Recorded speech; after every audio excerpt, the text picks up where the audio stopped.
about, in fact, an important issue. And before I respond to him directly, I did want to comment that he is right. There were 43 members of the United States Senate who voted against what is regarded as the most comprehensive veterans legislation to have been introduced in several decades. Legislation that was supported by virtually every veterans organization in the country, including the American Legion, the Veterans of Foreign Wars, the Disabled American Veterans, the Vietnam Veterans of America, the Iraq, Afghanistan Veterans of America, the Gold Star Wives, and dozens of other veterans organizations.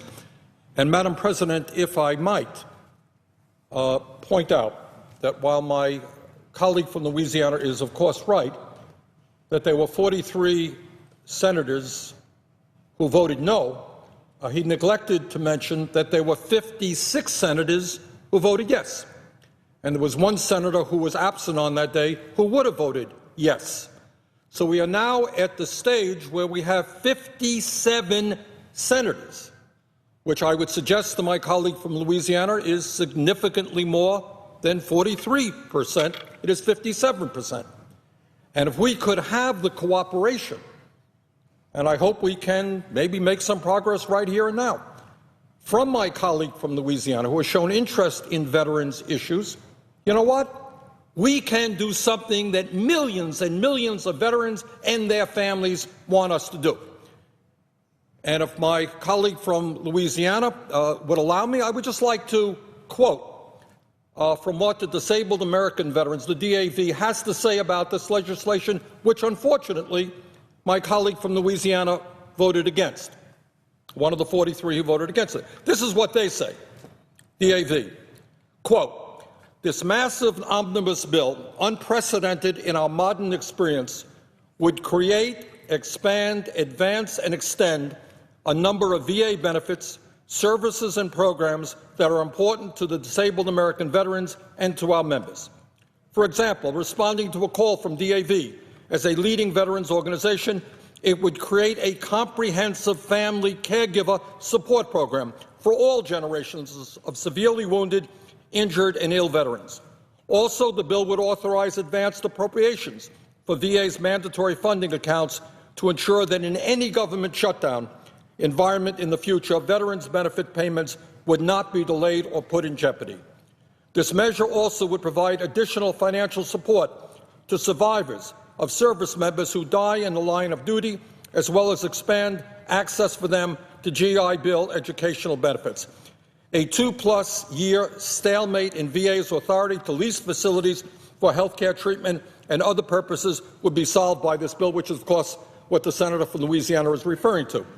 And then they say these are but a few of the myriad provisions of this bill that would improve the lives, health, and prospects of veterans, especially the wounded, injured, and ill, and their loved ones." End of quote. That's the DAV. So I ask my colleague from Louisiana, you are raising an important issue, and I agree with you. But what I cannot do is take this issue over here, separate it, and that issue over here, because tomorrow there'll be somebody else coming and say, you know, Senator Sanders, I want you to move forward on this. And then the next day somebody comes forward, I want to move forward on that. We have a comprehensive piece of legislation supported by millions of veterans, supported by 57 members of the Senate. And I ask my colleague from Louisiana, who is concerned about veterans' issues, work with us, support us, give us the 3 Republican votes that we need. We had 54 members of the Democratic caucus. We only had 2 Republican votes. Help me get 3 more votes. You will get these facilities in Louisiana. We'll get facilities all over the country, but we will also address many of the major crises facing the veterans community. So with that, Madam President, I would object to my colleague's proposal. Objection is heard. Madam President, reclaiming... The senator from Louisiana. Thank you, Madam President. Reclaiming the floor and reclaiming my time. I find this approach really unfortunate to follow through on the scenario the senator from Vermont himself laid out. You know, yes, we can find agreement here and move forward, but then Katie bar the door that might lead to our finding agreement on other important matters that can help veterans. And we might be moving forward in this area and that area and the other one. God forbid we make progress to help veterans and actually get something done versus having a hostage standoff. God forbid. I think the more productive way of working together is to agree on what we can agree on and keep talking about those areas where we have disagreement.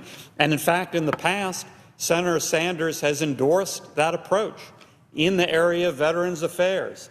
He has said in the past, working on another issue, quote, I'm happy to tell you, this was November 2013, I'm happy to tell you that I think that was a concern of his, referring to another senator. We got that UC'd last night, so we moved that pretty quickly. And I want to try to do those things where we have agreement.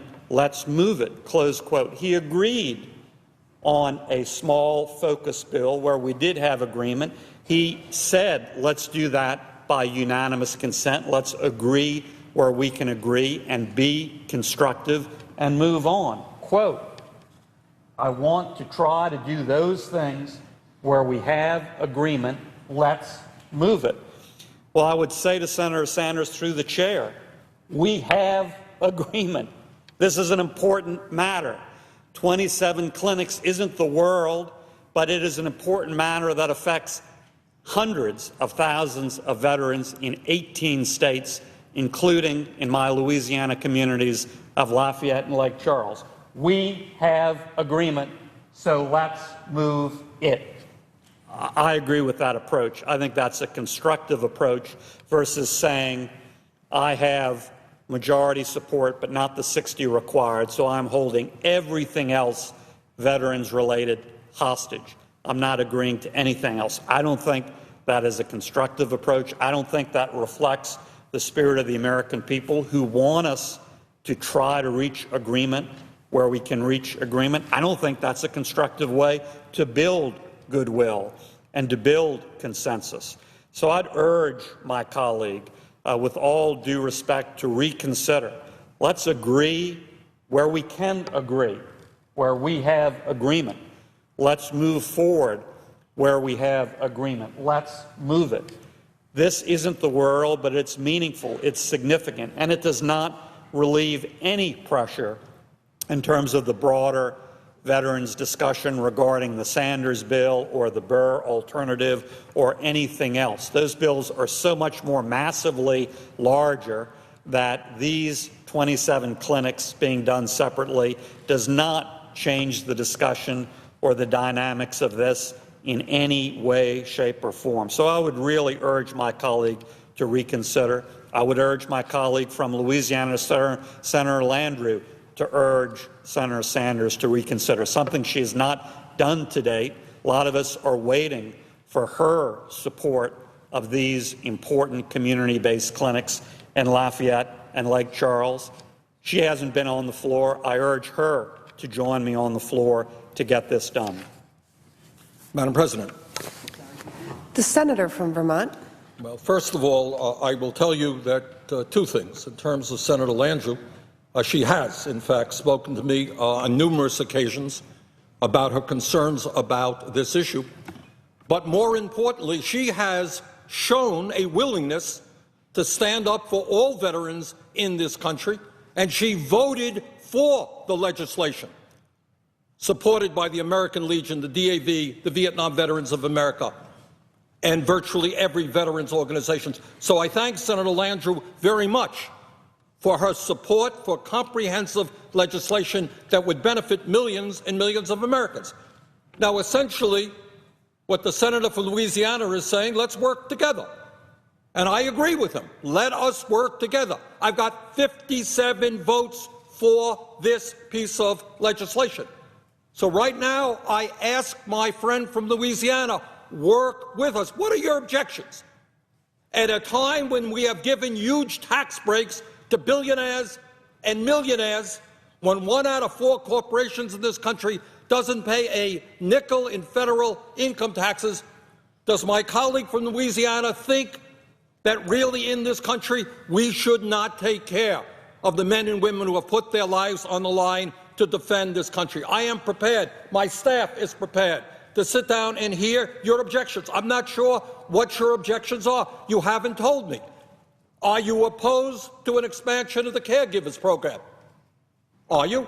So that 70-year-old women who've been taking care of their husbands who lost their legs in Vietnam get a modest bit of help. Is that an objection that you have? Are you objecting to the fact that maybe we provide dental care to some veterans whose teeth is rotting in their mouth? Are you objecting to advanced appropriations so we're not in a situation where if you have another government shutdown, disabled vets will not get the need? Are you objecting to the fact that right now we have young veterans trying to go to college through the GI Bill but can't get in-state tuition? Are you objecting to that? Are you objecting to helping veterans find jobs in an economy where it is really, really hard to do so? I'm not quite sure what your objection is. Tell me. Tell me now, or sit down with my staff and me, and maybe we can work it out and do something of real significance for the veterans of this country. So, Madam President, having said that, I would ask unanimous consent that the Senate proceed to the consideration of calendar number 297, S-1950, that a Sanders substitute amendment, the text of S-1982, the Comprehensive Veterans Health and Benefits and Military Retirement Pay Restoration Act, be agreed to, the bill as amended be read a third time and passed, and the motions to reconsider be considered, made, and laid upon the table with no intervening action or debate.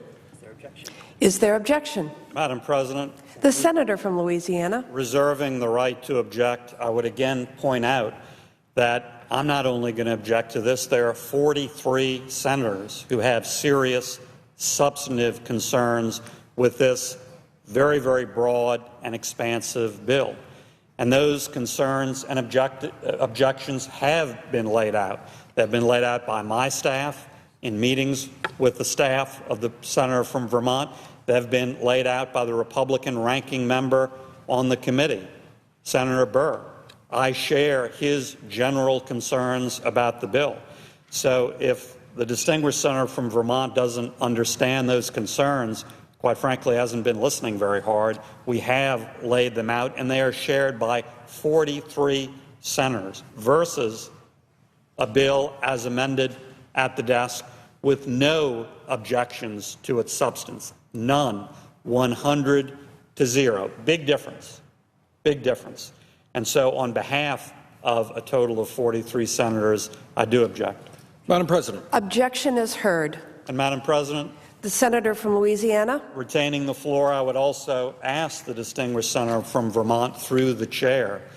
He mentioned Senator Landrieu. Has Senator Landrieu asked him to remove his objection to this bill so we can get a clinic in Lafayette and Lake Charles, number one? And number two, all of those veterans groups he mentioned, do they oppose moving forward with this bill as it would be amended at the desk? Do they publicly oppose moving forward with those 27 veterans clinics? I would ask those two very important, pertinent questions to the senator from Vermont through the chair. Madam President. The senator from Vermont. I believe at this point, please correct me if I'm wrong, that I control the floor. Is that correct? The senator is correct. Okay. But while my friend from Louisiana is here, let me respond to his questions. Number one, yes, Senator Landrieu has asked me very forcefully to move forward on this provision on more than one occasion. And my response to Senator Landrieu, who voted for the comprehensive legislation, unlike Senator Vitta, is the same. And second of all, what the veterans organizations of this country want is for the United States Congress to recognize the very, very serious problems facing the veterans community. What I can tell my colleague from Louisiana is, to the best of my knowledge, the veterans organizations have been to your office. And we are trying to get some specific objections as to why you are not supporting this legislation. And we have not gotten that. So I would say to my colleague from Louisiana, come forward, tell me what you disagree with, which you have not really done yet, and I look forward to working with you. I agree we have got to work together. I am offering you that opportunity. Tell me what you don't like. Let's get a piece of legislation that the veterans of this country need and want and will be proud of. And with that, Madam President, I believe I have the floor. Is that correct? The senator from Vermont is correct.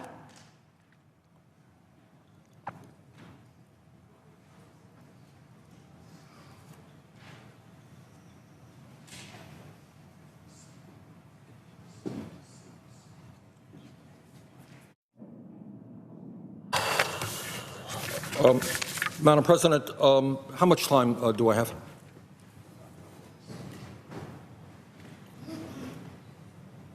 Senator from Vermont has 52 minutes. So you have to Okay. The senator from Vermont has 53 minutes remaining in his post-cloture time. And I would tell my colleague from Louisiana I don't intend to be addressing this issue in my. Madam President, in that case, The senator from Louisiana. I ask unanimous consent to wrap up this discussion in about 45 seconds.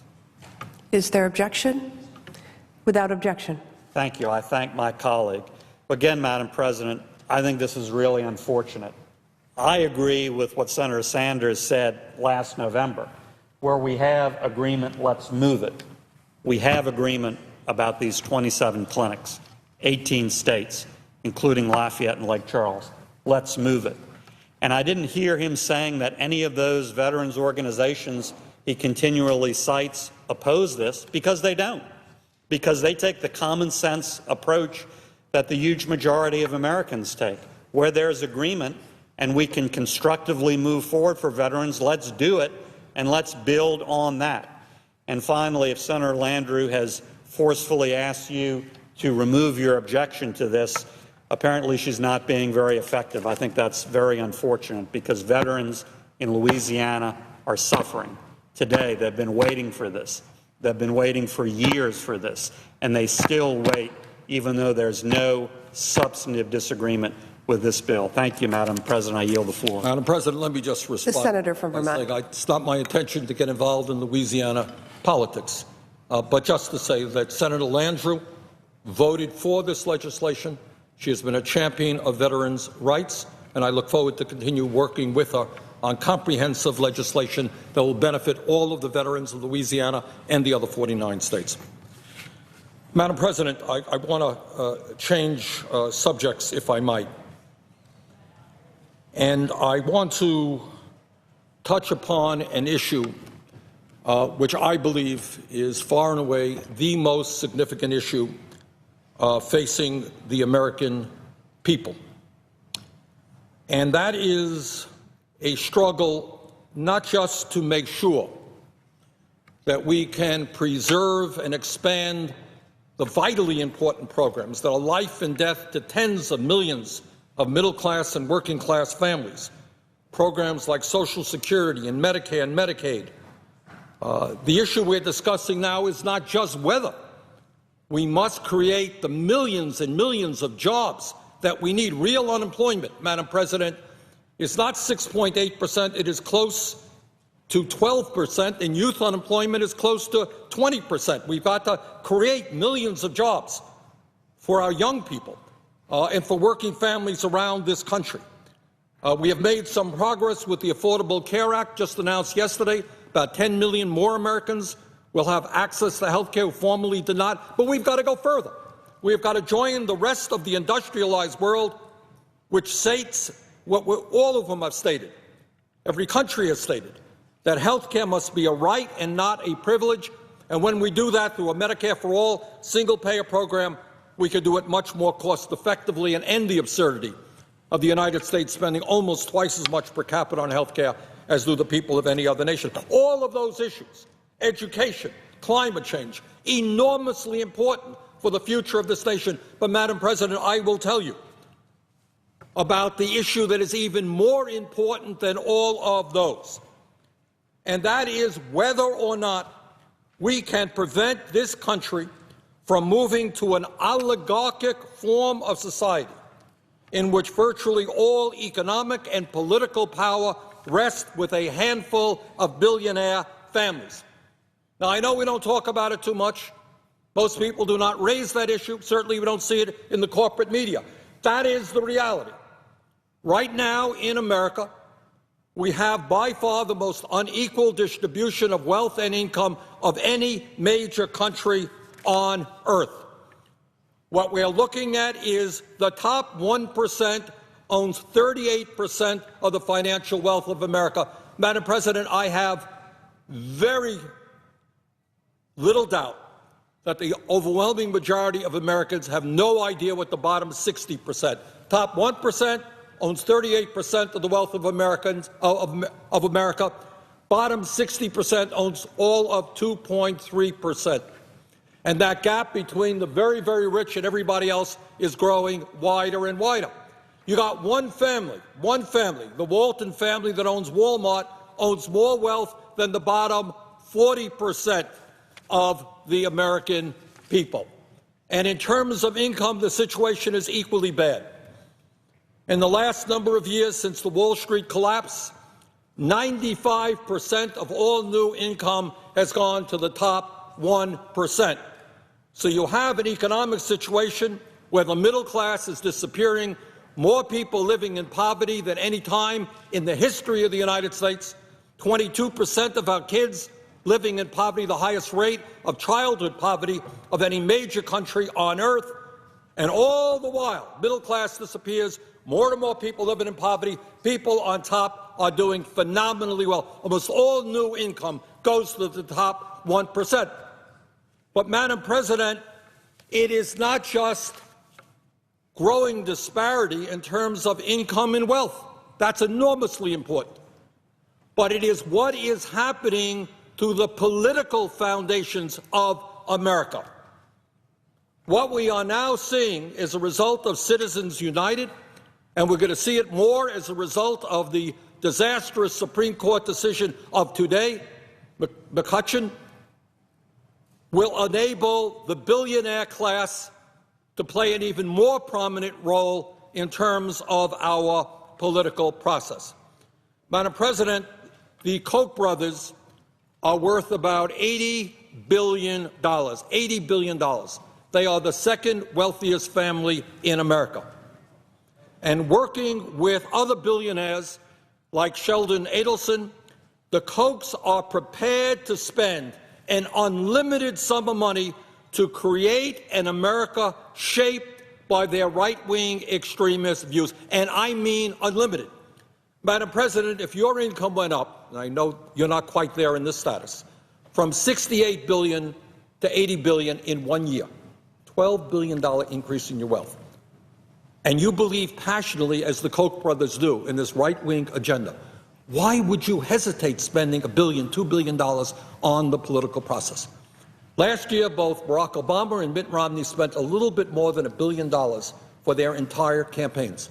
These guys can take their checkbook out tomorrow and write that check, and it'll be 1/12 of what their increased wealth was in 1 year. It doesn't mean anything to them. It's $50 to you, is $1 billion to them.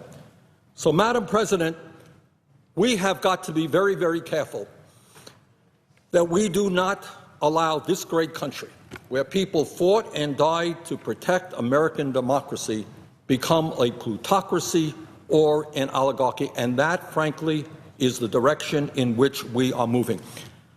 I suspect that many of our fellow Americans saw a spectacle in Las Vegas, and this was not the usual Las Vegas spectacles and the great shows that they have there. This was the Sheldon Adelson spectacle.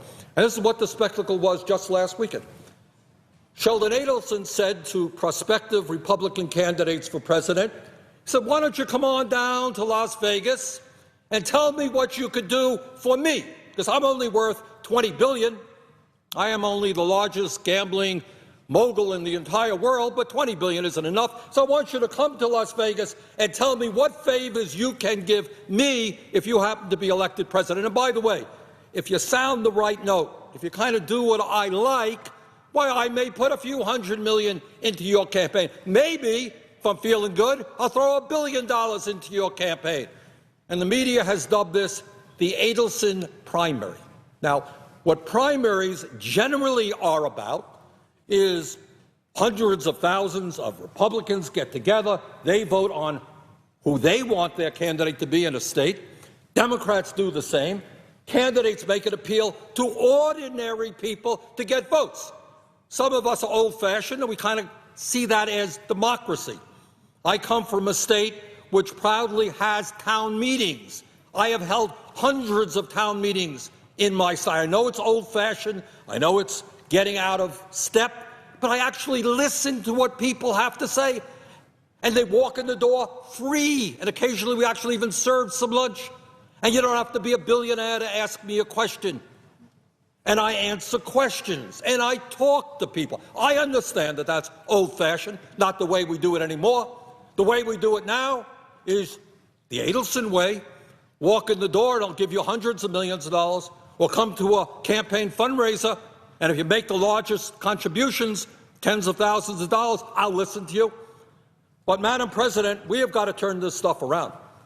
Because if we don't, we're going to end up in a situation where not only the economy of this country is going to be controlled by a handful of billionaires and large multinational corporations, we're going to be living in a country where the political process is controlled.